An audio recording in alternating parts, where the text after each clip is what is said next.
Taarifa hizi ni za kweli na sasa tumefika nyumbani hapa alipokuwa anakaa.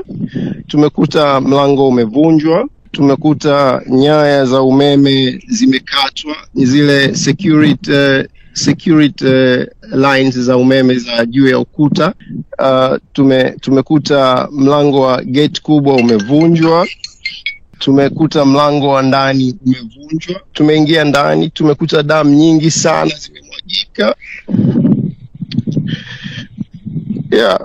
Tuko sasa tumeenda kutoa taarifa kituo cha polisi. Poleni sana. Hali ni mbaya. Tumekuta damu nyingi sana zimemwagika.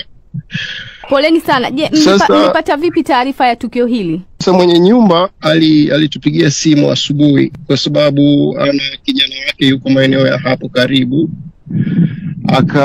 Yule kijana wake akampatia taarifa yule mwenye nyumba, ambapo tumepanga ile nyumba kama familia. Sasa yule mwenye nyumba akatujulisha kwamba kuna tukio limetokea kwenye hii nyumba hapa yake. Akasema kama tuna taarifa yoyote. So sisi tukamwambia hatuna taarifa. Ndio tukaanza kufanya jitihada za kuweza kufika hapa kwenye nyumba. Mara ya mwisho umeonana naye ama kuwasiliana naye lini? Mimi nimeongea naye jana usiku majira ya saa 2 usiku. Alikwambia nini? Na tulibadilishana mawazo kadhaa. Hakuniambia chochote zaidi, aliniambia tuwe makini sana kwa sababu hali sio nzuri. Mmechukua hatua gani sasa?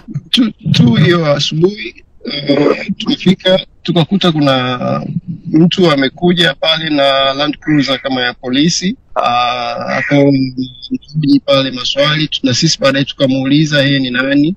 Akasema ametumwa kutoka kwa mkuu wa wilaya kuja kuangalia nini kinaendelea hapo. Akasema yeye si mtu wa polisi, yeye ni mtu kutoka kwa mkuu wa wilaya. Na sasa tuko kituo cha Mbweni, tunaripoti hapa Mbweni. Mara kadhaa amekuwa akisema yuko wapi, kama umekuwa ukifuatilia. Sasa kama yuko nje ya nchi, anawezaje kufanyiwa hicho unachokisema nyumbani kwake? Unajua kuna vitu vingine lazima tufikiri wote kwa pamoja. Ndio nikuulize wewe na mimi tuulizane. Sasa kamanda, kwa sababu tumezungumza na ndugu zake wakathibitisha na wameenda kuripoti kituo cha polisi Mbweni, tukasema ni vyema tuzungumze na jeshi la polisi. Wanataka kutueleza kwamba amerudi lini kwa mujibu wa yeye? Mwezi uliopita.